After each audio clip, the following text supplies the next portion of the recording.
Hello, friends, my brothers and sisters. Krishnadas De is speaking.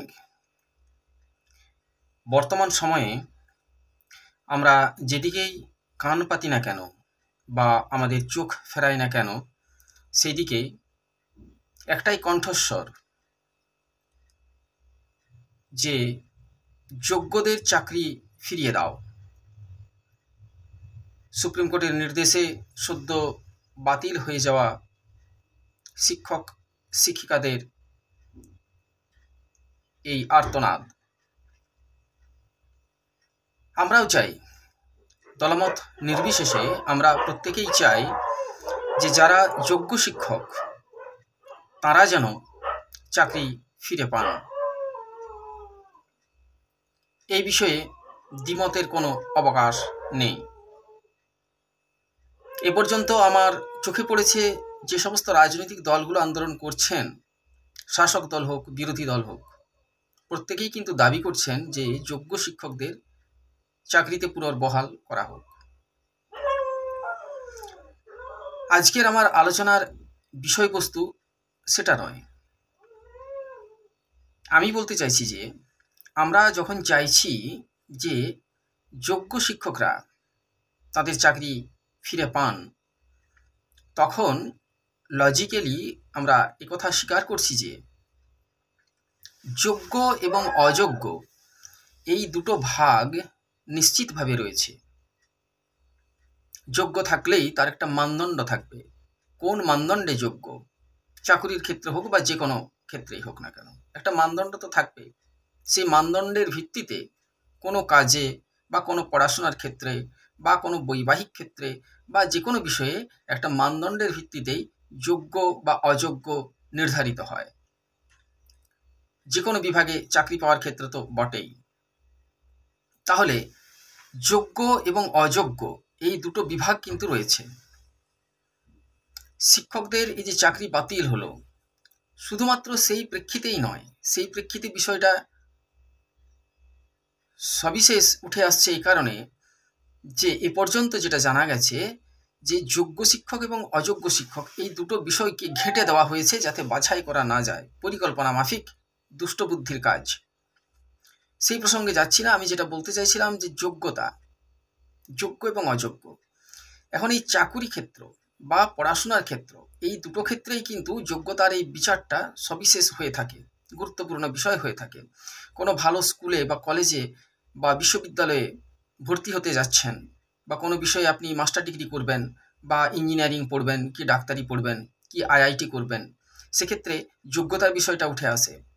যোগ্য ছাত্রছাত্রীরাই সেখানে অংশগ্রহণ করতে পারে, অন্তত এমনটাই হওয়া উচিত। পাশাপাশি চাকুরি ক্ষেত্রেও যোগ্যতা বিষয়টা অত্যন্ত গুরুত্বপূর্ণ।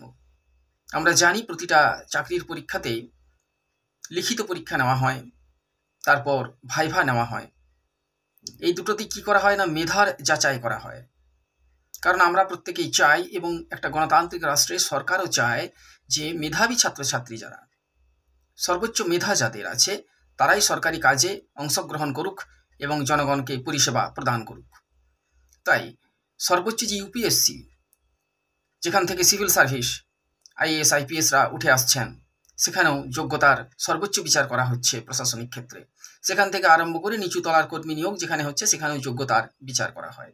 এই যোগ্যতার মানদণ্ডটা প্রাথমিকভাবে হয় মেধা বিচারে। তারপর আসে কি না দৈহিক মেজারমেন্ট। বিশেষ করে যারা পুলিশ বিভাগে চাকরি করেন, যারা সৈন্য বিভাগে চাকরি করেন, মিলিটারিতে, নেভিতে, বর্ডার সিকিউরিটি ফোর্সে, তাদের ক্ষেত্রে শারীরিক মাপজোখের বিষয়টা কিন্তু গুরুত্বপূর্ণ। শারীরিকভাবে সে যদি সক্ষম না হয়, নির্দিষ্ট হাইট, ওয়েট ইত্যাদি যদি তারা না থাকে, দৌড়, হাই জাম্প, লং জাম্প ইত্যাদি ক্ষেত্রে সে যদি পাস করতে না পারে, তাহলে কিন্তু পুলিশের চাকরি বা সেনাবাহিনীর চাকরি, মিলিটারি, বর্ডার সিকিউরিটি ফোর্স ইত্যাদিতে হবে না। কারণ এগুলোতে শারীরিক মেজারমেন্ট একটা গুরুত্বপূর্ণ বিষয়। এরপরে আসে কি না, এরপরে আসে মেডিকেল টেস্ট হয়। কোনো চাকরি প্রার্থী, একটি ছাত্র বা ছাত্রী যাই হোক, তিনি যদি শারীরিকভাবে সক্ষম না হন, মেডিকেল টেস্টে তিনি যদি উত্তীর্ণ না হন, তাহলে কিন্তু তিনি চাকরি পাওয়ার যোগ্যতা অর্জন করতে পারেন না। তো প্রাথমিক ক্ষেত্রে যেটা সর্বাধিক গুরুত্বপূর্ণ বিষয়, উভয় ক্ষেত্রে এডুকেশন এবং সার্ভিস, এই উভয় ক্ষেত্রে গুরুত্বপূর্ণ বিষয় হলো মেধা। যেটা সারা পৃথিবীর সমস্ত দেশই স্বীকার করে নিয়েছে। এই মেধার ভিত্তিতেই কিন্তু পরীক্ষা হয়, অ্যাডমিশন টেস্ট দিয়ে পড়াশোনার ক্ষেত্রে সে অ্যাডমিশন পায় এবং প্রিলিমিনারি টেস্ট, রিটিন টেস্ট ইত্যাদির মধ্য দিয়ে চাকরির ক্ষেত্রে নিয়োগ হয়।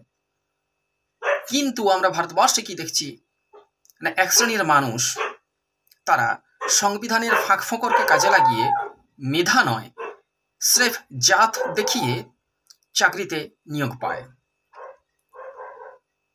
আমার কাছে ডকুমেন্ট আছে যারা 0 নাম্বার পেয়ে স্রেফ জাত দেখিয়ে ডক্টরেট করার সুযোগ পাচ্ছে দিল্লির একটা নামী বিশ্ববিদ্যালয় থেকে। পড়াশোনার ক্ষেত্রে জাত দেখিয়ে, জাতের সার্টিফিকেট দেখিয়ে কম নাম্বার পেয়ে সে মেডিকেল পাচ্ছে চান্স পড়ার, আইআইটি পাচ্ছে, জয়েন্ট দিয়ে ইঞ্জিনিয়ার হওয়ার সুযোগ পাচ্ছে, স্রেফ জাত দেখিয়ে। মেধার প্রয়োজন নেই, স্রেফ জাত দেখিয়ে, জাতের সার্টিফিকেট দেখিয়ে। চাকরির ক্ষেত্রে আপনি একটা জেনারেল কাস্ট, বেশি নাম্বার পেয়েছেন, আর আমি জেনারেল কাস্ট নই, ওই সংবিধানের ফাঁক ফোকর গলে আমি বেরিয়ে যাচ্ছি আর কি, জাত দেখিয়ে কম নাম্বার পেয়ে আমি কিন্তু চাকরি পেয়ে যাচ্ছি। জাত দেখিয়ে ডাবল রোস্টার প্রমোশন হয় স্রেফ জাতের জন্য। আর আমরা গর্ব করে বলি যে আমরা জাত মানি না। আমাদের ভারতবর্ষের সংবিধান হচ্ছে পৃথিবীর বৃহত্তম গণতন্ত্র। এই গণতন্ত্রে আমরা জাত ধর্ম মানি না, এটা মুখে বলি, কিন্তু কাজে করি কি? কাজের জাত দেখিয়ে, জাতের সার্টিফিকেট দেখিয়ে শিক্ষাক্ষেত্রে, চাকরি ক্ষেত্রে, প্রমোশন ক্ষেত্রে কিছু মানুষ সুযোগ সুবিধা লুটে বা তাদেরকে সেই সুযোগ সুবিধা লুটার সুযোগ করে দেওয়া হয়। এটাই হলো ভারতবর্ষের সংবিধানের সবচেয়ে বড় হিপোক্রেসি।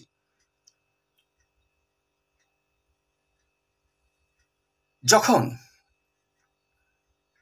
অযোগ্য শিক্ষকরা নিয়োগ পেয়েছেন বলে জানা গেল এবং তাদের চাকরি বাতিল হলো, তখন যারা যোগ্য শিক্ষক এবং আমজনতা দাবি করলেন যে অযোগ্যরা যদি চাকরি পায় তাহলে কিন্তু মেধা মারা যায়, মেধার অপমৃত্যু হয়, যেটা আমরা কেউই চাইব না।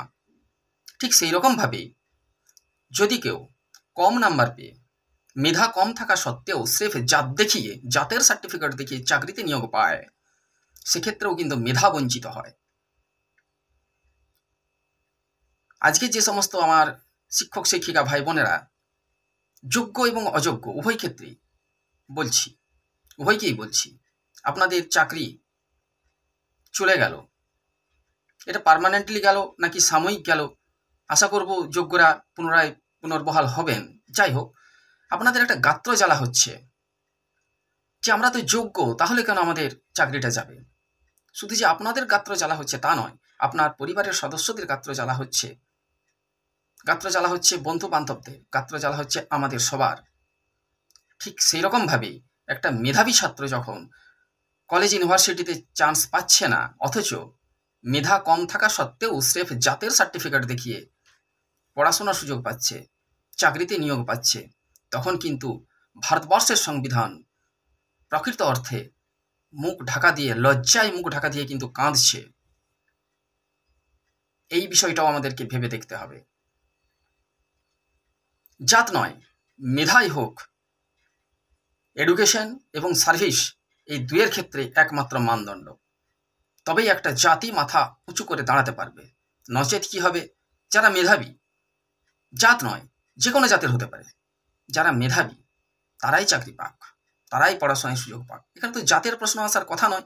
অথচ আমাদের রাষ্ট্র ব্যবস্থা মুখে বলছে জাত মানি না, এদিকে জাতের সার্টিফিকেট ইস্যু করছে। মানে আমাদের দেশ কত বড় হিপোক্রেট, কত বড় মুখোশধারী।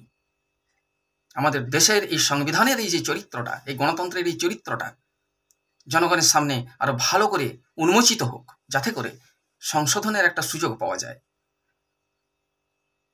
আমাদের দেশের এমন সংবিধান, এই 75 বছরে 100 বারের চেয়েও বেশি সংশোধন হয়ে গেছে সংবিধানটা। যাক, সেই বিষয়টা নিয়ে পরে আলোচনা করব। আরও সংশোধন হোক, যাতে করে ভারতবর্ষের সংবিধান আরো শক্তিশালী হয়ে উঠতে পারে। কিসের ভিত্তিতে? না যোগ্যতার ভিত্তিতে, কেবলমাত্র যোগ্যতার ভিত্তিতে, জাত বা ধর্মের ভিত্তিতে নয়, কেবলমাত্র যোগ্যতার ভিত্তিতেই আমার দেশের ছেলেমেয়েরা পড়াশোনার সুযোগ পাক এবং চাকরির ক্ষেত্রে সুযোগ পাক। আমার এই বক্তব্যটা আমার দেশের সমস্ত জনগণ, আমার ভাই বোনেরা বিবেচনা করবেন এই আশা রাখি। যদি মনে হয় আমি আমার এই যে বক্তব্য রাখলাম এটা ন্যায্য, তাহলে আপনারা লাইক করুন এবং বন্ধুদের সাথে শেয়ার করুন। একটা প্রতিবাদ আন্দোলন গড়ে উঠুক। Krishnadas, they means a one-man army. Namaskar.